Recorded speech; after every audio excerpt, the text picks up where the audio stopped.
Eto na nga pala yung pinaka-last part ng aking birthday celebration mga mare. So alam ko, medyo inis na kayo sa akin dahil napakaraming part. Pagpasensya nyo na ako. God bless.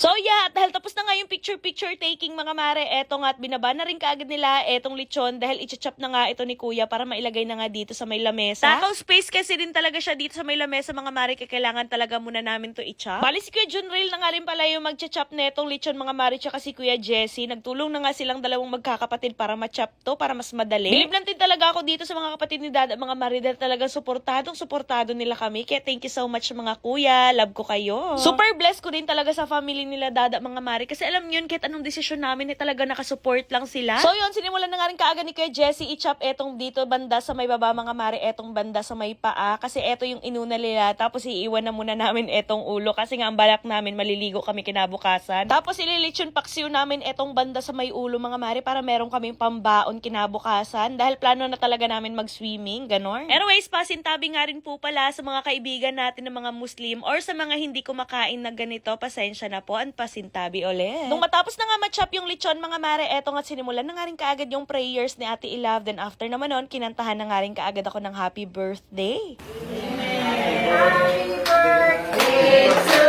you. Happy birthday to you. Happy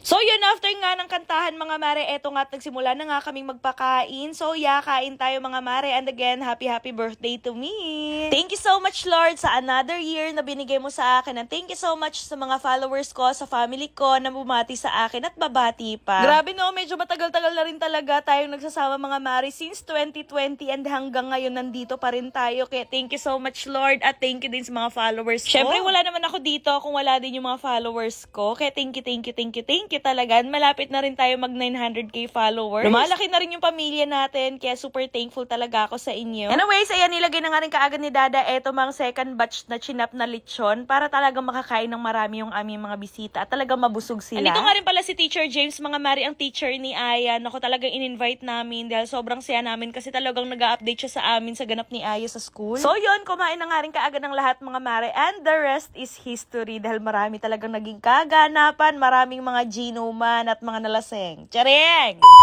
Oops, wag nyo na muna escape itong video na to dahil at the end of the video, mamimigay tayo ng 500 pesos GCash sa mga magda-download at magre-register nitong Slot Ace. So dito nga pala sa Slot Ace guys, ituturo ko sa inyo kung paano ako nananalo at naglalaro dito. So eto nga pala yung nilalaro ko, itong Super Ace, ipapakita ko sa inyo guys. Ayan. Mag-bet lamang tayo dito ng 1,000 pesos and then click na natin to.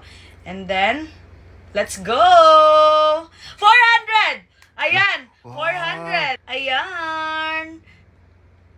200 ulit! 200 ulit! Ayan! 800! 800! Ay! 3,600! 36! Oh my God! Nanalo ulit tayo. 300! Not bad! Ayan! Grabe! And 2,400! 2,400! Ayan! Well! Alam, laki! 24,000! Oh my God! Massive! Grabe. 26,000! Ang laki! Oh my God! Kaya sa mga gusto manalo at maglaro, i-download nyo na ang Slot Ace na sa comment section ng link at mag-register na rin kayo. Maglagay lang kayo ng proof na kayo ay nag-register at nag-download. Baka kayo na ang mapipili ko sa ating 500 pesos GCash na ipapamigay ngayon. At kung gusto nyo nga mag-download at mag-register, merong link dyan sa comment section, i-click nyo lang yan.